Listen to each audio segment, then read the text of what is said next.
कमलाकान्त बसुमतारी दिनै इंखं टेलिभिजननि स्टुडिय'आव आसामनि गिबिसारनि रादाब बिलाइफोरनि दिनै ओंखारनाय गाहाय रादाबफोरखौ फरायनानै खोनासंनो थाखाय आङो नोंथांमोननि सिगाङाव नुजाथिदों। आं गिबियावनो लाबाय सानसेयारि बड'लेण्ड इंखं। बेहाय गिबि रादाबा दङ, हिमन्त बिश्व शर्माया शरण नार्जारीखौ बिथांनि थैनाय सानाव गोसोखांदों। शरण नार्जारी सासे प्रफेसरमोन, बिथाङा गोरोंथार मानसिमोन आरो राजखान्थियावबो हाबदोंमोन। उनाव बिनिफ्राय जाबाय चिरां पुलिसा गुबुन रायजोनिफ्राय 40 गथ'साफोरखौ बोखांदों। बे चिरां पुलिसनि खामानि मोनसे जाफुंसारनाय जादों। जे चिरां जिल्लानिनो गोबां उन्दै खुदिया आरो सानै सिख्लाफोरखौ फुस्लायनानै लांखारदोंमोन गुबुन हादोरसायाव फानहैनो एबा दाहोना रुवाथि दोननानै बा फाननानै फैसा जानो। दा बे गथ'फोरखौ हमनो मोनदों माबायाव सिक्किमाव। बिनि उनाव जाबाय गसाइगावआव सिक्किमनि गिबि मन्त्रि प्रेमसिंह तामाङ। गसाइगावआव फैदों प्रेमसिंह तामाङ। बे गथ'फोरनि खोथाखौनो लानानै बै जे 42 मानसिफोरखौ फाननो लांदोंमोन बिसोरखौ हमनो मोननाय बे बेलायावनो फैदों बिथाङाबो। बेनिफ्राय सिमनायारि जेंनाखौ लाना आसाम मेघालयनि गिबि मन्थ्रिया जथुमदों। मेघालयनि गिबि मन्थ्रिजों आसामनि गिबि मन्थ्रि डक्टर शर्माया मोनसे सावरायमेल खुंदों। बुरलुंबुथुर दैमानि साजों हान्थिग्रा रपवेखौ खुलिना होफिनबाय। बे बन्द जानानै दंमोन, दा बेखौ चालु खालामफिनबाय मैयानिफ्राय। कामरुप जिल्लानि बक' राजापारायाव मैदेर फालोनि होंगो दोंगो। बेनिफ्राय जाबाय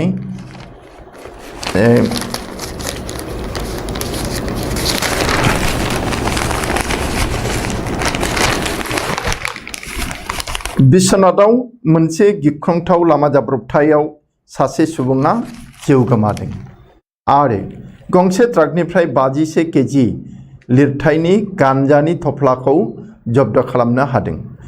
रोगाग्राफोराबो रोगागासिनो दं, खावग्राफोरा खावगासिनो दङ आरो हमग्राफोराबो हमगासिनो दङ। सोर देरहायो? बे भारतआव जौ बाहायनाया 66% बांदों, जोबोद बांदों आरो जोंनि मानसिफोराबो बारानिफ्राय बारा लोंनो लादों, जाय लैखोना मोजां नङा। बेनिफ्राय जाबाय टकिअ अलिम्पिक्स।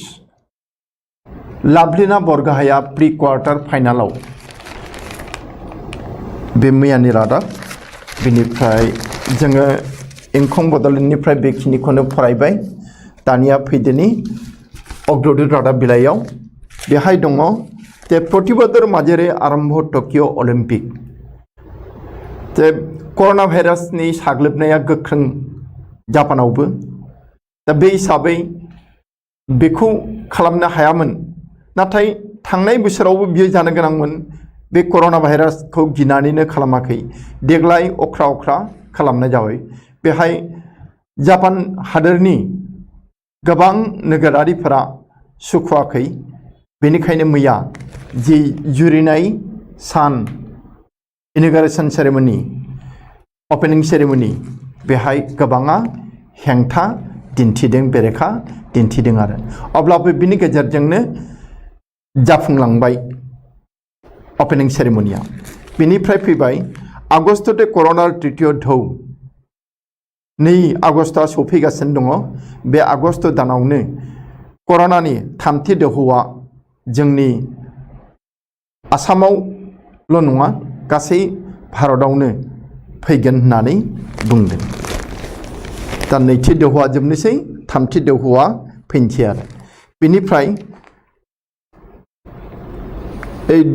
ओरै होनदों ডুবাইলৈকে হৰবৰা অসমৰ শিশু মহিলা খালি ভাৰতआवल' नङा ডুবাইसिम लानानै थाङो दाखालि जे सिक्किमाव चिरांनि पुलिसा 42 खुदिया आरो सिख्लासा सेंग्रासाफोरखौ हमनो मोन्दों रैखा खालामनो हादों दालालफोरनिफ्राय बे बेलायावनो बुंदों जे मिथिनो मोन्दों जे डुबाइसिमबो हरो आसामनि उन्दै गथ' आरो हिन्जावफोरखौ आइजोफोरखौ बेनिफ्राय मोनसे रादाबा जाबाय অসমৰ কৃষি ক্ষেত্ৰত শিক্ষিত নিবনুৱাৰ আত্মপ্ৰকাশ আকাফ্ৰত সংবাদ মন্ত্ৰীবৰা नंगौ दा लेखा गोरों सेंग्राफ्राबो आबादाव नांनो सिगांबोदों आसामाव आरो बिटिआरआवबो नाथाय बिटिआरआव दाबो खम जागासिनो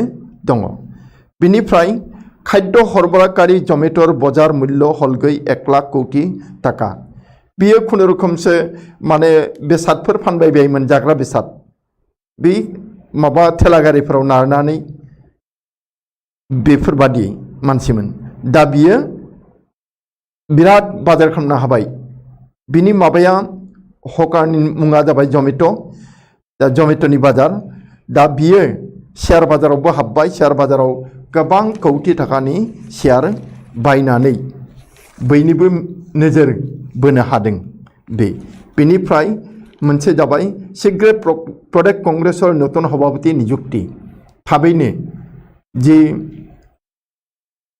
आसाम हादोरसानि कंग्रेस दलनि आफादगिरि बे आफादगिरिया थाबैनो गोदान फैसिगोन दासिम रिपुन बराया दङ नाथाय बिथांखौ टार्मा जोब्बा बेखौ सोलायनानै दस्रा सासे फैगोन बेबो जाफिननो हागौ बे आरो दा मोनसे आरो रादाबा जाबाय मा आरक्षी बिखायाव दुर्व्यवहार अत्याचार भावे पुनर अस्त्र तुलि लैसिलु एम बाथाया बुंदों दाखालि जि आखाइ दैखांनाय एम बाथा NLFBनि दैदेनगिरि नेता बियो ओरैबादि बुंदों जे पुलिसफोरनि मिसबिहेव गाज्रि आखु दिन्थिनाय आरो अत्याचारनि बेरेखायैनो बियो हाथियार दैखांफिनदोंमोन आखायाव हाथियार लाफिनदोंमोन बे खोथाखौ बुंदों बिनिफ्राय मोनसे रादाबा जाबाय 30 বছৰ পাছত दालाइ लामार देशत उपस्थित चीनर राष्ट्रपति सिन्देशा तिब्बतखौ गावसिनि दखलाव लांनायावनोथ' दालाइ लामाया खारखुमादोंमोन भारताव थाफैदोंमोन बैनि उनाव चीननि हादोरगिरिया माबायाव फैदोंमोन तिब्बताव दालाइ लामानि देशआव आरो फैयाखै 30 बोसोर जाबाय नै दाखालि बुधबारै चीननि दानि जि हादोरगिरि जिनपिं बियो फैदों आरो माबा माबि खामानि लानानै फैदों जियो जोंनि भारतनि थाखाय मोजां जानाय नङा बादि बेनिफ्राय पेगासासर नजरदारित आसिल अनिल आम्बानी आलाक बार्मा अनिल आम्बानी आलाक बार्मा मोनाबो पेगासासनि नोजोराव दंमोन पेगासासनि आवथायाव दंमोन बेनिफ्राय मोनसे जाबाय आफगानिस्तानाव शान्तिर বাবে সন্মত तालिबान किन्तु आरब करिलै शर्त आफगानिस्तानाव गोजोनखौ लाबोनो थाखाय तालिबाना खौसे बा गोसो दङ नाथाय बेहाय शर्तबो दङ कन्डिशन्स बे कन्डिशनखौ फुरा खालामबासो बे गोजोननि बेलायाव आगान सुरनाया मोजां जागोन बा जाफुंगोन बे खोथाखौ बुंदों बेनिफ्राय होनदोंमा तालिबानाव शिक्षा दिबोलै बिमानारि आक्रमण आमेरिका नै आमेरिका हाथियारफोरखौ माने सान्थ्रिफोरखौ लांजोब्बाय नाथाय आरो एर'प्लेनजों गाग्लोबदों बमा होदों तालिबानफोरनि सायाव बे मैयानि जाथायलाय बेनिफ्राय नैबे रादाबा देशर केबाखनो राज्यत असिरे मुकलि हब विद्यालय भारत हादरनि माखासे हादोरसाफोराव थाबैनो स्कुलफोरखौ खुलिसिगोन। जे ICMR बुंदों जे LP स्कुलफोरखौ खुलिनो हासै मानोना उन्दै गथ'फोरनि जि इमिउनिटि पावार बेयो गेदेरफोरनिख्रुइ बांसिन थायो, बेखायनो खुलिनो हायो इदि होननानै बुंदों। बेनिफ्राय सहस्राधिक नवम एकादश श्रेणीर छात्र छात्रीर भबिष्यतलै अनिश्चितता, बेखौ रादाबखौ मोजाङै फरायबा गाहाम जागोन। मानोना बे क्लास 9 आरो क्लास 11 नि फरायसाफोरनि जि इयुन, बे इयुनखौ सोलोंथाइ इयुनखौ खोमसि नुहुरदों सोरबा सोरबा। मानि थाखाय नुहुरदों बेखौ जोङो सिंनिखौ फरायबा, गासिबो फरायबा मिथिगोन आरो। बेनि उनाव फैदिनि जे टकिअ अलिम्पिकनि रादाब, मीराबाई सुशीलाक्लय पदकर आखा देखर। भारत हादोरा आसा खालामदों मीराबाई आरो सुशीलाखौ बान्था मोनगोन होननानै। मीराबाई सानु बे आरो बेनिफ्राय पेडलार मनिका शरद, बक्सार बिकाश, टेनिसत सौमित्र, बेडमिन्टনত आज भारतर खेल। दिनै भारताव माने भारतनि बेडमिन्टन गेलेगिरिफोरा टकिअआव गेलेगोन। दा देरहानायनि आसाखौथ' जों बयबो खालामो, देरहानांगौ। बे अग्रदूत रादाब बिलाइनिफ्राय बेखिनिखौनो फरायबाय। दानिया जों फैदिनि असमिया प्रतिदिन रादाब बिलाइयाव। बेहाय दङ जे रंहिन जापानर नेशनेल स्टेडियामत आरम्भ ग्रेटेस्ट शो अन आर्ट। बेनो रंहिन जापानर नेशनेल स्टेडियामत आरम्भ ग्रेटेस्ट शो अन आर्ट। उद्বোধনী অনুষ্ঠানৰ উপস্থাপন ঘাট প্ৰতিঘাত পূৰ্ণ প্ৰস্তুতিৰ 8টা বছৰৰ শ্ৰমৰ ৰেঙনি। थांनाय बोसोराव जायाखै, थांनाय बोसोरावनो जानो गोनांमोन अलिम्पिकआ टकिअआव, कर'नानि थाखाय हायाखै। दा बे थांनाय बोसोराव जानो गोनांनि बेसेबा सिगांनिफ्रायनो जापानिसफोरा बा जापान सोरखारा अलिम्पिक खुंनो थाखाय लाहार फाहार खालामबाय थादोंमोन, जोबोद मावदोंमोन। जे 8 बोसोर जाबाय। मैया बेखौ हाबाफारिया जाबाय, ओपनिं सेरेमनिया जाबाय, नाथाय जेबो गाजा गोमजा गैया। बेखायनो रंहिन होननानै बुङो, रं बेरं गैया। बेनिफ्राय ओरै बुंदों बिद्रही नेता एम बाथार बिस्फोरक अभियोग।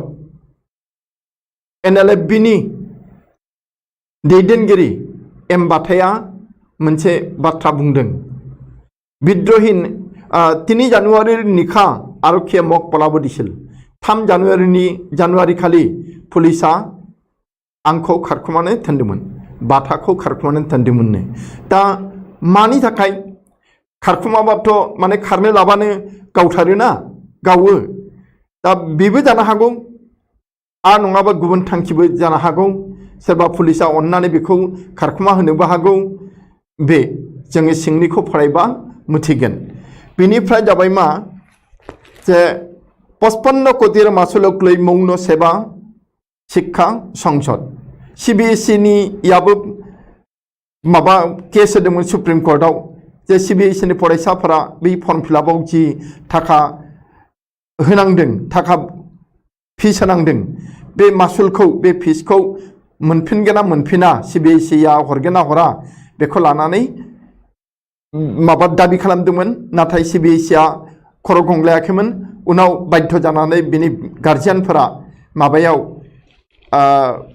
मा होनो सुप्रिम कर्टआव केस होदोंमोन आरो बेहाय सुप्रिम कर्टआ होनांगौ होननानै बिथोन हरदोंमोन। दा आसामनि बेलायावबो बेनो 55 कौटि 55 कौटि थाखा मासुल हिसाबै मोनदों फरायसाफोरनिफ्राय। बेखौ मा खालामखो?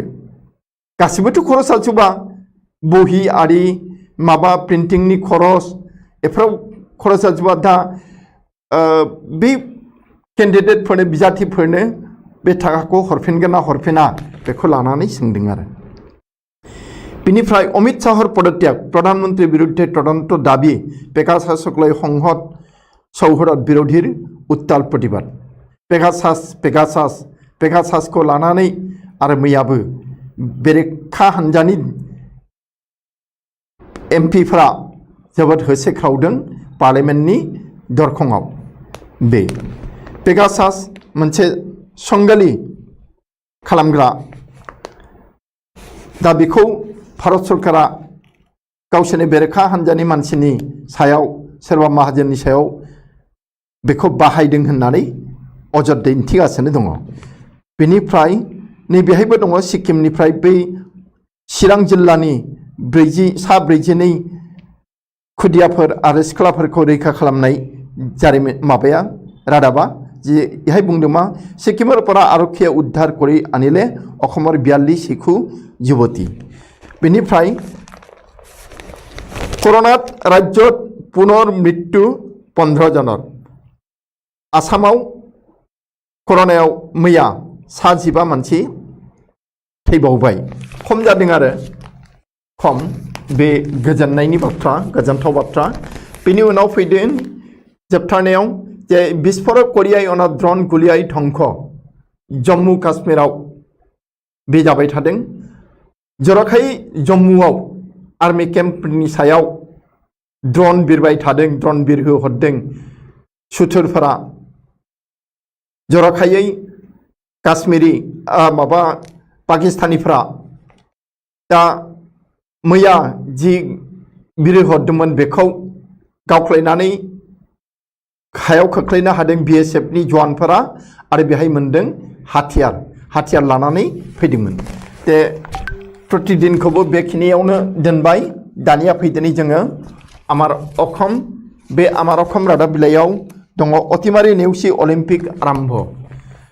माने जि कर'ना भाइरासनि गिग्लुंनाय बेखौ दोनथ'नानैबो जापानाव अलिम्पिक खेलाया मैया जुरिजेनबाय। बेनिफ्राय बे अलिम्पिकनिनो मोनसे रादाब मेरिकम मनप्रीतर हातत पताका मार्च पास्टत लाभलिना बीरेन बैसो। दा मेरिकम आरो मनप्रीतआ भारतनि फिरफिलाखौ लानानै माहारि फिरफिलाखौ लानानै मार्च पास्टआव बाहागो लादों आरो बिसोरजों लोगोआव दंफायोमोन लाभलिना बरग'हाय आरो बीरेन बैसोआबो। मोजां रादाब। बेनिफ्राय होनबाय सिद्धु सभापति प्रद्युत हबगैनि नवजित सिद्धुआ पान्जाबनि माबा जाबाय कंग्रेस दोलोनि आफादगिरि जाबाय। दा प्रद्युत बरदलैया आसामनि जानो हागोन ना बे आरो। बेनिफ्राय हिमान्तर हघन संघात আজি আহিব अमित शाह। नसुंसे हादोरजोंबो आरो गुबुन हादोरजोंबो जोंहा आसामा भारतआ जेना जेंगोना दङ, नांलाय खमलाय दङ। आसामथिंनि बांसिन जायो नर्थ इस्टथिं। बेखौ लानानै मैया अमित शाहया फैदों। बे दिनै सफैगोन। बेनिफ्राय मोनसे रादाबा जाबाय राजर घरत तालासि शिल्पा गृहमन्त्री। राजकुन्द्राया बिनि न'आव तालासि सालायदों पुलिसफोरा आरो गुबुन बिफानफोराबो, आरो शिल्पा शेट्टीखौ न'आवनो बन्द खालामनानै दोनदों। नों बाहेराव थांनो मोना, दस्रायाव थांनो मोना बे आरो। बेनिफ्राय मोनसे रादाब जे गुवाहाटीत महिला सह 4 ड्राग माफिया ग्रेप्टार। नलबा माबायाव गुवाहाटीयाव 4 ड्राग माफियाखौ हमनो हादों। बेहाय हिनजावबो दङ बे दोलोआव। बेनिफ्राय जाबाय मा जोङो आमार अखमखौ बेखिनियावनो दोनसै। दानिया सेन्टिनेल इंराजि रादाब बिलाइ। बेहाय बारा रादाब गैया, गासिबो आगोलाव फरायनाय अग्रदुत प्रतिदिनाव फरायनायफोरानो दङ। नैबेखौ होनदों concern China will closely monitor India Nepal developments. जे सिन्देशा बा सिन्देशनि संगालिया भारतनि सायाव गोख्रों नोजोर लाखिबाय थागोन। मा खालामदों मा मादों बेखौ होनदों। बेनिफ्राय मोनसे जाबाय HSLC रिजाल्ट्स बाय जुलाइ 31। सेन्टिनेलआ दिनै होदों जे HSLCनि रिजाल्टआ 31 जुलाइनि सिगाङावनो होथारगोन। मानोना गोबाङा सन्देह खालामबाय जे बे मार्कशीट रिजाल्ट ओंखारा गारा गारा मार्कशीटफोरा गथनाव थांनाय बेखौ लानानै आरो इनिफ्राय मोनसे रादाब Deepika to face Bhutanese archer in first elimination round मैया जि खेला जादोंमोन बेहायनो भुटानिस सासे भुटाननि बोरला गावग्रानि बेरेखायै बियो दीपिका जुजिनांदोंमोन आरो बुंदोंमोन दीपिकानि जि खोन्थानाय दिन्थिनाय मैया बे बारा गोसो दुंगानाय जायाखै बे गुथि स्थानावसो गुथि पजिशनावसो थाहैनांदों बेनिफ्राय मोनसे मा इजराइलिस किल्ड एट मिउनिक गेम्स रिमेम्बार्ड बे मिउनिकआव जे अलिम्पिक जादोंमोन बेहाय इजराइली गेलेग्राखौ फुथारदोंमोन बेखौ गोसोखांदों आरो बेनिफ्राय जों दा असमिया खबर रादाब बिलाइयाव फैनोसै बेहाय दङ बिजेपिनिफ्राय बुंदों 0 + 0 इक्वल 0 0 + 0 इज इक्वल टू 0 पाँचटा शून्य बहालियाव फलाफल एकेटाइ जेसेबांखि लाथिख' फज'आ मानो बे माबायानो जागोन लाथिख'आनो जागोन रिजाल्टआ बेखौ बिजय हाजरिकाया बुंदों मरियनेर उपनिर्वाचन बिरोधी यौथ प्रार्थीक्लय बिजय हाजरिकार टिप्पणी ते मरियनियाव मालाबाबो बिजेपिनि बादै गुबुना देरहानाय नङा बे खोथाखौ गोख्रोङै बुंदों बेनिफ्राय नैबे अरुणाचल हिमात राष्ट्रपति जिनपिं बे अरुणाचलनि सिमना खाथियाव तिब्बताव चीन देशनि हादोरगिरि जिनपिंआ आगान होफैदों मानोबा फैदों निश्चय मोजां नङा भारतनि थाखाय बे आरो बेनिफ्राय जाबाय ठिकादार मते नसलिबो जलसम्पद विभाग बिजय हाजरिकायाबो बुंदों आरो दस्राफ्राबो बुंदों जे ठिकादारनि मते जलसम्पद बिफाना सोलिनाय नङा बेनिफ्राय साहर गुणगत मान उपयुक्त मूल्यर क्षेत्र आपोज करा নহব आसामनिफ्राय बुंदों बेखौ क्षुद्र साह खेतियकर आलोचनात उद्योग मंत्री चंद्रमोहन पाटवारीर घोषणा आसामनि उद्योग मंत्री चंद्रमोहन पाटवारीया आसामनि फिसा साहा बागानिफोरजों रायलायनायाव बे खोथाखौ बुंदों ते साहानि गुननि बेलायाव मोजां गाज्रिनि बेलायाव आरो बेसेननि बेलायाव रावजोंबो कमप्रमाइज खालामनाय जानाय नङा बे इनिफ्राय माबाया एमबाथाया बुंदों आमी आत्मसमर्पण करानाय युद्ध बिरतिहे करिसु एमबाथानि बाथ्रा बियो जोङो सारेन्डार खालामाखै जोङो युद्ध बिरतिसो खालामदों बेनिफ्राय मोनसे मोजां रादाब जे हरथेबारित नीरवे गड़ी उठिसे आन एखन हुवालकुसि हरथेबारियाव जों मिथिगौ हरथेबारिया कापिटलनि थोरसि लथा बानायग्रा दैहु बानायग्रा बे जायगा जोबोद मोजां जायगा बे बेलायाव दा खोनाबाय जे आरो बेहाय बे कापिटलनि थोरसि लथा बानायनायनि अनगायैबो बेहाय सि दानायनि बिराद इन्डास्ट्रि फज'दों मोजां रादाब ते जोंनि बर' फिसाफोराबो बर' माहाजोनफोरा बिटिआरआव बेबादि खुलिनो हायो थाखा गारनांगौ खुलिनांगौ आरो जोंनि आइजोफोरखौ बेहाय हाबनानै थानायनि खाबु होनांगौ बेनिफ्राय दा फैबाय जोङो जुगशंख होननाय बांला रादाब बिलाइ गांसेयाव बेहाय ओरै बुंदों मादक ठेकेयाव भयंकर मानव पासार सिक्किमे उद्धार असमेर 42 शिशु बुंदों जोंनि गिबि मन्थ्रिया जे बे जे ड्राग्स रोगानाय जानाय बे जोबोद खैफोद गोनां नाथाय बिनिख्रुइ खैफोद गोनांसिन जादों जे मानसि लांखारनाया आइजो लांखारो गथ' लांखारो दस्रायाव फानहैयो सोरनिबा किडनिखौ लागोन सोरनिबा माखौबा लागोन सोरनिबा मेगनखौ एख्ल'नानै लागोन सोरखौबा दाहोना रुवाथि दोनगोन बेबादि फानहैयो बेनिफ्राय बुंदों मा नवम दशम श्रेणीर आभ्यन्तरीण मूल्यायन करा निर्देश बे मोजां जादों आसाम सरकारनि स्टेपआ जे क्लास 9 आरो 10 नि बेलायाव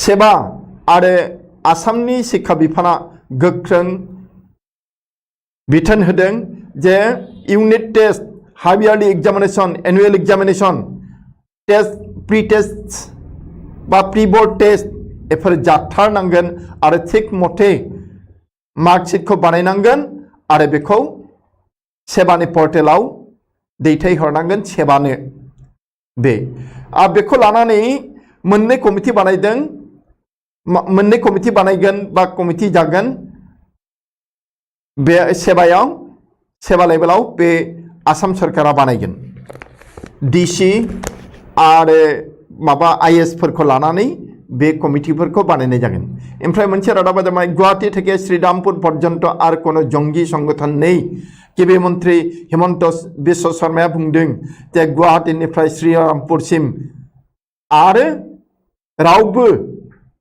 बा मोनसेबो थिउरिया हानजा गैलिया गैयाबाथ' मोजां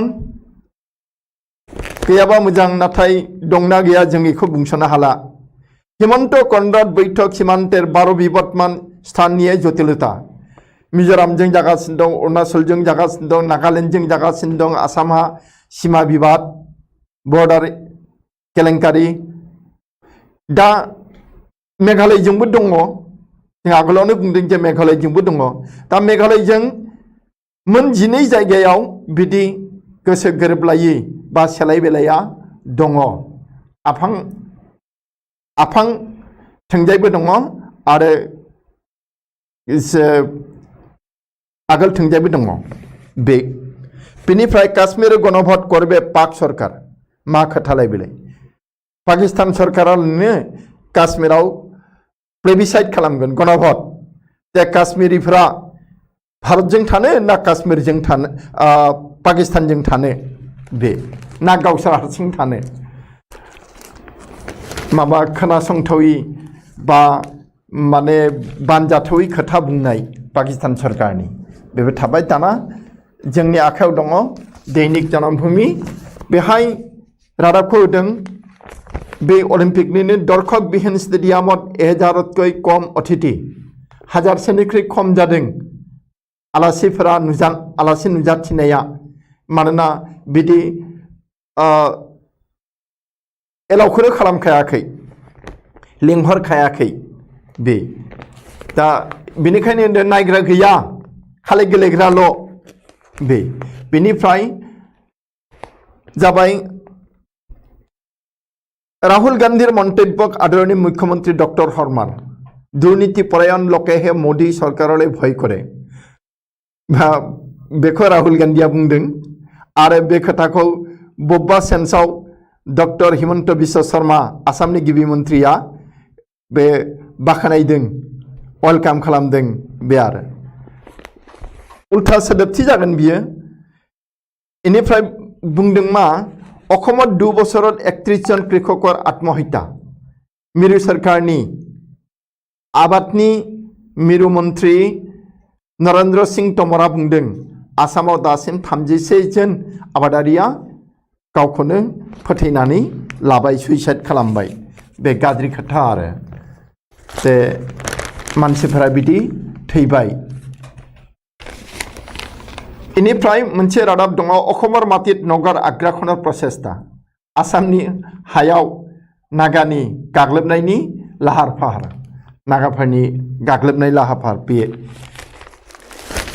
इनिफ्राय मोनसे दङ जोबनायाव रादाब मोनसे गासिबो बे आगोलाव फरायबोनाय अग्रदूत आरो प्रतिदिनाव थानाय रादाबफोरानो दङ इनिफ्राय बेहाय दङ मोनसे रेंकिं राउन्ड दीपिका कुमारी नवम स्थान आं दहायनो बुंबाय जे मैया गेलेदों दीपिकाया भुटाननि बे माबाजों आर्चारनि बेरेखायै गेलेदों नाथाय मैया मोजां दिन्थिनो हायाखै 9 पजिशनावसो 9थि पजिशनावसो थाहैदों बिनि रेंकिंआ होमबा बान्था मोननाया माबायदि जागोन जोबोद नाजासिननांगोन बियो बेनि उनाव जोङो जोबथा रादाब बिलाइयाव फैनोसै बे जाबाय दैनिक असम बेहाय रादाबा दङ जे कभिड शंकर माजते क्रीडार जयगान बे अलिम्पिक बेखेवनायखौ होनदों आरो टकिअ अलिम्पिक बेखेवनाय बेनिफ्राय बेहायबो क्लास 9 10 नि बे खोथाया दङ पूर्वर भुलर शिक्षालय तथ्य मजुतर भावे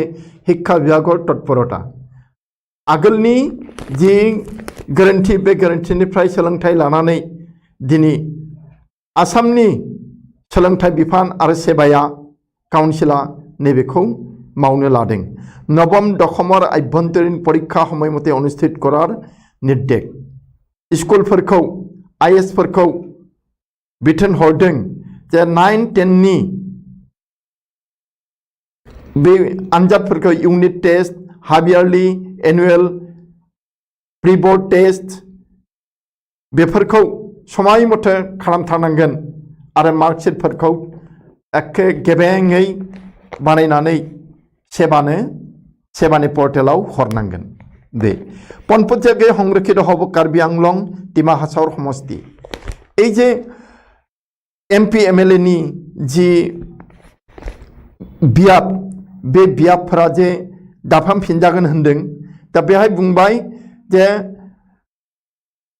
कार्बि आंलं आरो डिमा हासावनि जि बियाब बे बियाबा बेनो बे थानो हागौ बे आरो बेनिफ्राय पीयूष हाजरिकानि मोनसे रादाब 24टा भगा मथावरिरे मेरामति सम्पूर्ण आसामनि 24 जि मथावरि बायनाय बेखौ दाहालागि मावखांबाय बे दासिमहालागि मावखांबाय आरो बेनिफ्राय उद्धार करा शिशु युवतीर सहित मुख्यमंत्रीर मत विनिमय जोंनि गिबि मन्थ्रिया बै सिक्किमाव रैखा खालामनो मोननाय आसामनि आरो जरखायै चिरां जिल्लानि जे 42 गथ'फोर आरो सिख्ला सानै बिसोरजों हिमन्त बिश्व शर्माया रायज्लायदों दा बेहाय मोनसे बुंनांगोन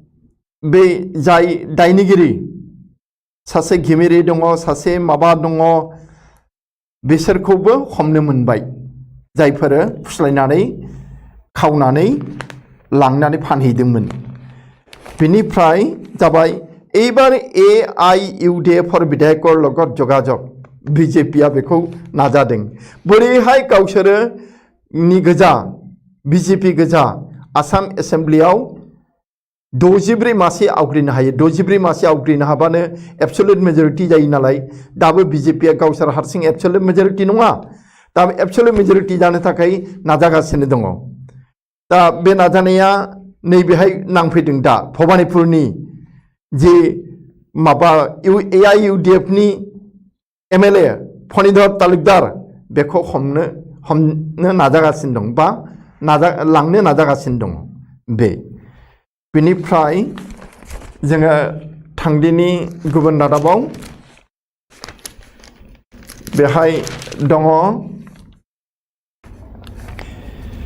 माद्रासा आरबी महाविद्यालयर ठिका शिक्षकर दुरवस्था कन्ट्रेक्चुअल फोरोंगिरिफोरनि मा गाज्रि हालोद गाज्रि थासारि होनदों अबे स्कुलनि माद्रासाफोरनि आरो आरबी कलेजफोरनि बेनिफ्राय उन्दैवा निर्वाचन समयर गोसर BPF नेत्री प्रमिला रानी ब्रह्म अंतर्वर्ती जामिनर म्याद बृद्धि जे प्रमिला रानिया माने केसाव गोग्लैनानै दङ आरो बे जामिन लानानै दङ बे जामिनखौ बारायनानै होदों